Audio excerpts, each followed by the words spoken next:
Ինչ է սերը։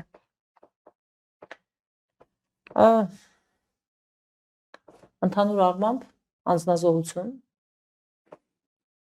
ընդհանուր առմամբ, եթե այդպես։ Եվ հատկապես փոքր հարցերում քոնը չպնդելու կամք բավականին դժվար ընդ որում ձևավորված մարդու համար հատկապես։ Եթե դուք հարցնում եք սիրո դասական իմաստով, որովհետև անձնազոհություն բառը ինձ մոտ անմիջապես ասոցացվեց, որովհետև սերը զավակների նկատմամբ դա անձնազոհություն է եւ բազում այլ